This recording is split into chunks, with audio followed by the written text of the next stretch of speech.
Bienvenue dans le passé, top 10 des aliments anciens de Belgique. Salut tout le monde, c'est Oussama Farhat et aujourd'hui on part pour un voyage culinaire dans le temps. On va explorer ensemble le top 10 des aliments anciens de la Belgique. De la côte aux Ardennes, la Belgique regorge de spécialités culinaires riches en histoire. Chaque bouchée raconte une histoire, un héritage transmis de génération en génération. Alors, installez-vous confortablement et laissez-moi vous guider à travers les saveurs authentiques de la Belgique d'antan. On commence notre périple culinaire avec le waterzooi, un plat délicieux qui nous vient tout droit du Moyen-Âge. À l'origine, le waterzooi était une soupe de poisson, zooi, signifiant jus ou bouillon en vieux flamand. On le préparait avec les poissons frais pêchés dans l'Escaut, la rivière qui traverse la ville de Gand. Au fil du temps, la recette a évolué et on utilise aujourd'hui du poulet ou du poisson. Mais la base reste la même, un bouillon crémeux, des légumes de saison et des herbes aromatiques. On passe maintenant à un plat emblématique de la Flandre, la carbonade flamande. Imaginez une symphonie de saveurs, du bœuf fondant caramélisé à la bière brune, du pain d'épices pour la touche sucrée-salée et une pointe de moutarde pour relever le tout. La carbonade flamande, c'est le genre de plat qui mijote pendant des heures, embaumant toute la maison d'une odeur irrésistible. Le choix de la bière est crucial pour la réussite de la carbonade flamande. Servie avec des frites croustillantes ou une purée de pommes de terre onctueuses, la carbonade flamande est un véritable festin pour les papilles. Chapitre 4. Moules frites, l'union parfaite. On continue notre voyage culinaire avec un plat incontournable de la côte belge, les moules frites. Ce plat est une véritable institution, un mariage parfait entre la mer et la terre. C'est simple, c'est frais, c'est délicieux, et c'est devenu un véritable symbole de la Belgique. Les moules frites sont appréciées pour leur simplicité et leur goût authentique. Imaginez des moules charnues et savoureuses, cuites à la perfection dans un bouillon parfumé au vin blanc, aux herbes aromatiques, aux oignons et au céleri. Chaque bouchée est une explosion de saveurs marines, rehaussée par la douceur des légumes. Le tout accompagné de frites dorées et croustillantes, à tremper généreusement dans le jus des moules. Les frites, croustillantes à l'extérieur et moelleuses à l'intérieur, complètent parfaitement les moules. L'origine des moules frites remonterait au XIXe siècle, à une époque où les pêcheurs belges avaient l'habitude de faire cuire leur prise du jour directement sur la plage. Ils utilisaient des méthodes simples mais efficaces pour préparer ce plat. Aujourd'hui, les moules frites sont dégustées dans toute la Belgique, et même au-delà des frontières.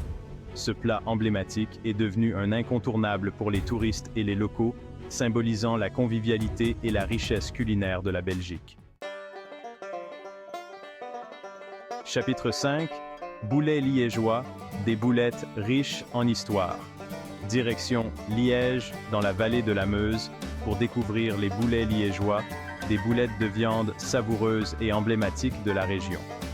Cette ville, riche en histoire et en culture, est le berceau de ce plat traditionnel qui a su traverser les âges. Les boulets liégeois, ce sont des boulettes de viande hachées, mélangées à du pain de mie trempé dans du lait, des oignons, du persil et des épices.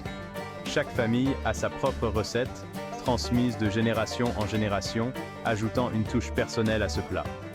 On les cuit généralement dans une sauce onctueuse à base de sirop de liège, un produit local à base de jus de pomme et de poire concentré. Cette sauce, douce et légèrement acidulée, donne aux boulets leur saveur unique et inimitable. L'origine des boulets liégeois remonterait au Moyen-Âge. À une époque où la viande était un mets rare et précieux, les habitants de Liège ont su faire preuve de créativité pour élaborer ce plat nourrissant et savoureux en utilisant des ingrédients simples et accessibles. Aujourd'hui, les boulets liégeois sont un plat populaire et convivial, servi dans de nombreux restaurants et brasseries de la région. Accompagnés de frites croustillantes et de compotes de pommes, ils sont un véritable symbole de la gastronomie liégeoise, apprécié tant par les locaux que par les visiteurs. Chapitre 6. Filet américain, la star des bistrots. On continue notre exploration culinaire avec un plat qui divise, le filet américain. Amateur de viande crue, ce plat est fait pour vous. Le filet américain, c'est une préparation à base de viande de bœuf crue, hachée très finement.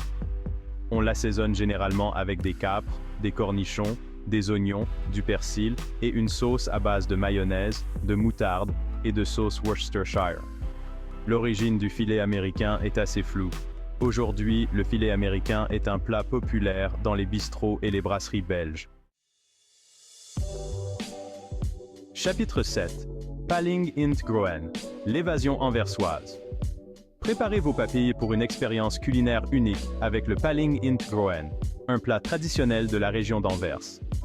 Le Palling int Groen, c'est une anguille cuite dans une sauce verte à base d'herbes aromatiques, comme le persil, l'estragon, la menthe et la sauge. On y ajoute également des épinards, de la laitue et parfois du jus de citron. L'origine du Palling int Groen remonterait au XVIe siècle. Aujourd'hui, le Palling int Groen est un plat raffiné et recherché, servi dans les restaurants gastronomiques. Chapitre 8. Chicon au gratin, la simplicité flamande, retour en Flandre avec un plat simple et savoureux, les chicons au gratin. Un plat réconfortant et familial, idéal pour les soirées d'hiver. Les chicons au gratin, ce sont des endives braisées dans du beurre, enroulées dans du jambon et nappées d'une sauce béchamel onctueuse. On les parsème ensuite de fromage râpé et on les fait gratiner au four jusqu'à ce qu'ils soient dorés et croustillants. L'origine des chicons au gratin remonterait au XIXe siècle. Aujourd'hui, les chicons au gratin sont un plat populaire dans toute la Belgique. Chapitre 9. Lapin à la gueuse, l'héritage brabançon. On termine notre voyage culinaire en beauté avec le lapin à la gueuse, un plat traditionnel du Brabant wallon. Ce plat est un véritable hommage à la richesse gastronomique de cette région belge, où chaque bouchée raconte une histoire de tradition et de savoir-faire. Une recette raffinée et savoureuse, qui met à l'honneur les produits du terroir. Les ingrédients sont soigneusement sélectionnés, souvent issus des marchés locaux, garantissant une fraîcheur et une qualité incomparables. Le lapin à la gueuse, c'est un lapin coupé en morceaux, mariné dans de la gueuse, une bière belge acide et rafraîchissante. La gueuse, avec ses notes complexes et son caractère unique, apporte une dimension supplémentaire au plat. On le fait ensuite revenir dans du beurre avec des oignons, des lardons et des champignons. Ces ingrédients se marient parfaitement, créant une symphonie de saveurs qui ravira les palais les plus exigeants. On déglace le tout avec de la gueuse et on laisse mijoter jusqu'à ce que le lapin soit tendre. Ce processus de cuisson lente permet aux saveurs de se développer pleinement, rendant chaque morceau de lapin incroyablement savoureux et juteux. L'origine du lapin à la gueuse remonterait au XIXe siècle, à une époque où la gueuse était une boisson très populaire dans le Brabant wallon. Les brasseries locales jouaient un rôle central dans la communauté, et cette recette est un témoignage de cette époque. Aujourd'hui, le lapin à la gueuse est un plat festif et convivial, servi dans les restaurants gastronomiques et les brasseries. Il est devenu un symbole de la cuisine brabançonne, apprécié tant par les locaux que par les visiteurs, et continue de séduire les amateurs de bonne chair. Chapitre 10. Speculus, douceur. Belge intemporel. Et pour terminer notre voyage culinaire en beauté, on ne pouvait pas oublier le dessert. Place au speculus, le biscuit épicé qui fait craquer petits et grands. Le speculus, c'est un biscuit croquant et parfumé à base de farine, de cassonade, de beurre et d'un mélange d'épices chaudes, cannelle, gingembre, muscade et clous de girofle. On le déguste traditionnellement pendant la période de la Saint-Nicolas, mais on le trouve désormais toute l'année. L'origine du speculus remonterait au XVIIe siècle. Aujourd'hui, le speculus est un incontournable de la gastronomie belge. Et voilà, notre voyage au cœur de la gastronomie belge d'antan touche à sa fin. J'espère que cette vidéo vous a donné envie de découvrir ou de redécouvrir ces plats riches en histoire et en saveurs.